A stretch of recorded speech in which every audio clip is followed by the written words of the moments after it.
প্রিয় দর্শক, স্বাগতম। আজকের আলোচনাটি খুবই গুরুত্বপূর্ণ।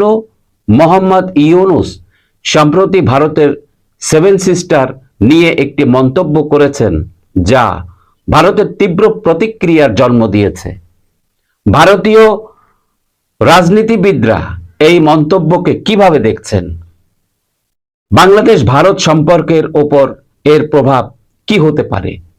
আজকের ভিডিওতে আমরা বিস্তারিত আলোচনা করব।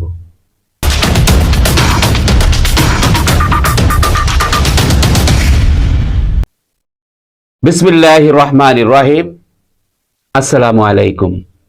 প্রিয় দর্শক শ্রোতা ভাই বোনেরা, আপনারা যেখান থেকে আমার এই ভিডিওটি দেখছেন, সবাইকে আমার আন্তরিক শ্রদ্ধা এবং ভালোবাসা রইল। অন্যান্য জাতি ধর্মের ভাই বোনদেরকে আমার আদাব, নমস্কার জানাই। প্রিয় দর্শক, মিয়া ইউনূস কি বলেছেন? 2024 সালের আগস্টে ভারতের এনডিটিভিকে দেওয়া এক সাক্ষাৎকারে মিয়া ইউনূস বলেছিলেন, আপনি যদি বাংলাদেশকে অস্থিতিশীল করেন, তাহলে মিয়ানমার সহ বাংলাদেশের চারপাশে ছড়িয়ে পড়বে এবং পশ্চিমবঙ্গের সেভেন সিস্টারেও ছড়িয়ে পড়বে। তার বক্তব্যের মূল প্রতিপাদ্য ছিল, বাংলাদেশে কোনো রাজনৈতিক বা সামাজিক অস্থিরতা হলে তা প্রতিবেশী দেশগুলোতেও প্রভাব ফেলতে পারে। তিনি পরে ব্যাখ্যা দেন যে বাংলাদেশের স্থিতিশীলতা ভারতের উত্তর পূর্বাঞ্চলীয় রাজ্যগুলোর জন্য গুরুত্বপূর্ণ। ভারতের প্রতিক্রিয়া।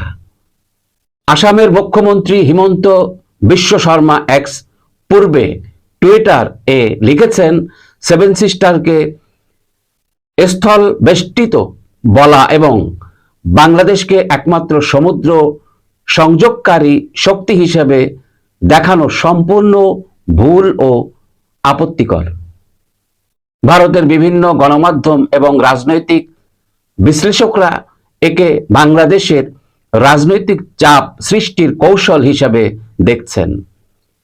বিজেপি ও কংগ্রেসের কয়েকজন নেতা এই মন্তব্যকে ভারতের অভ্যন্তরীণ বিষয়ে হস্তক্ষেপ বলে দাবি করেছেন।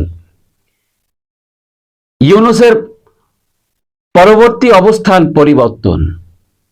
2025 সালের মার্চে কক্সবাজারে এক অনুষ্ঠানে তিনি বলেন, বাংলাদেশের সমুদ্র বন্দর ভারতের উত্তর পূর্বাঞ্চলীয় 7টি রাজ্যের জন্য গুরুত্বপূর্ণ হতে পারে, কারণ তাদের নিজস্ব সমুদ্র বন্দর নেই।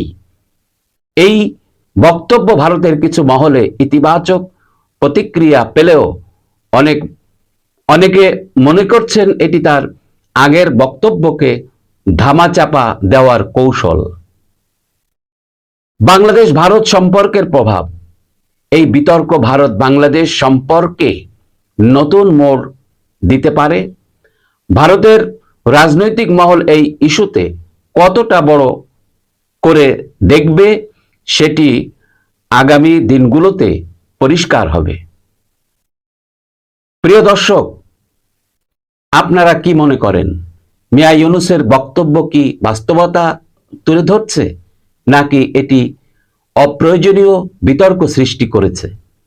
আপনাদের গুরুত্বপূর্ণ মতামত মন্তব্য করে জানান। ভিডিওটি ভালো লাগলে লাইক দিন, শেয়ার করুন এবং আমাদের চ্যানেলে সাবস্ক্রাইব করুন। এই আশা রেখে বিদায় নিচ্ছি। সবাই সুস্থ থাকবেন, ভালো থাকবেন। আল্লাহ হাফেজ। আসসালামু আলাইকুম।